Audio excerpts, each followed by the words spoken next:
और यही बात वैराग्य की है, अहेतुक वैराग्य। कोई कोई आके बोलते हैं महंत जी महाराज कि अमुक महात्मा हमसे कह रहे थे कि तुम साधु बन जाओ तो तुमको ही महंत बना देंगे।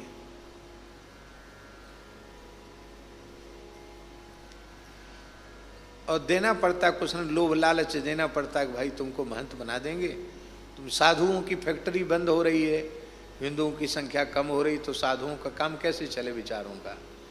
तो कुछ न कुछ तो कहना पड़ेगा। तो कहते बच्चा देखो कोई है नहीं आगे पीछे, हम पके आम कब झड़ जाएंगे और कोई नहीं है, अब तुम चेला बन जाओ, ये सब मठ तुम्हारे लिए ही मिल जाएगा।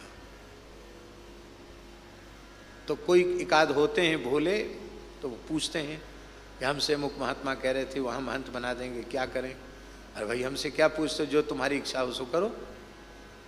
नहीं नहीं आप बताइए। हमने कहा यदि तुम्हारे मन में यह इच्छा है कि मैं अमुक मठ मंदिर का महंत बनूं या अमुक पद प्रतिष्ठा हमको मिले, तो कभी साधु मत बनना, कभी साधु मत बनना।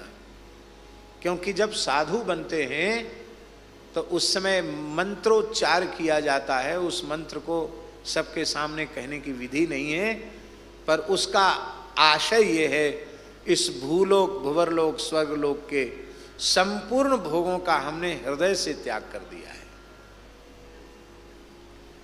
जब तुमने सब कुछ त्याग दिया फिर महंती के लिए साधु बनोगे? कोई भी शिष्य महंती के लिए शिष्य नहीं बनता, ना साधु बनता है। तब फिर बन कैसे जाते हैं? गुरु आज्ञा। गुरु जी ने आज्ञा किया, गुरु और आज्ञा करिए से गुरु जी की आज्ञा स्वीकार कर लिया। मात पिता गुरु प्रभु की बानी, बिना विचार किए शुभ जानी।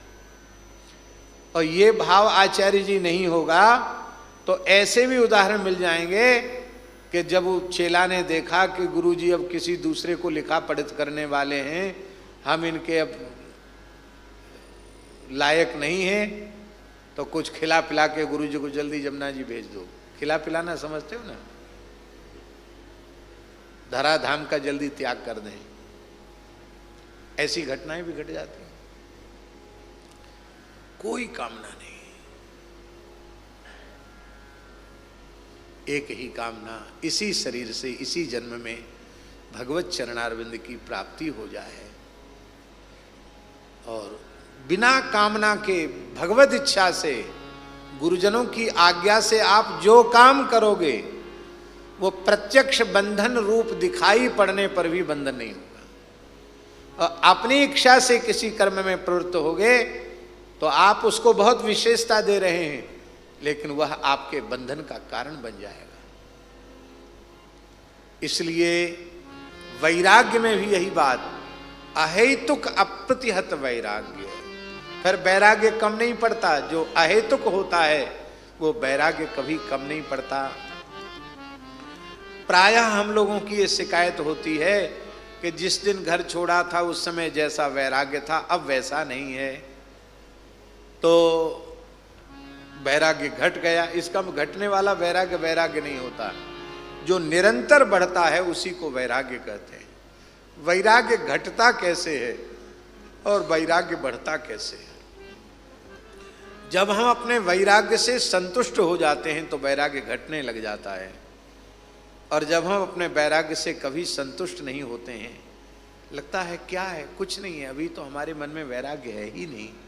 इस प्रकार का दैन्य भाव जब अधिक बढ़ता है तो वैराग्य बढ़ता चला जाता है। वैराग्य बढ़ाने की वस्तु है, क्योंकि शरीर संसार से जितना अधिक वैराग्य होगा उतना अधिक भगवान के चरणों में अनुराग होगा। और वैराग्य के लिए घर छोड़ना भी जरूरी नहीं है।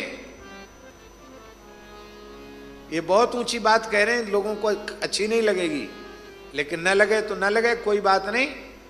श्री नामदेव जी महाराज, श्री तुकाराम जी महाराज हैं, ये सब गृहस्थाश्रम में नहीं थे क्या? भक्त नरसिंह मेहता गृहस्थाश्रम में नहीं थे क्या? पर आप बताओ शरीर संसार के प्रति कहां उनके मन में राग था?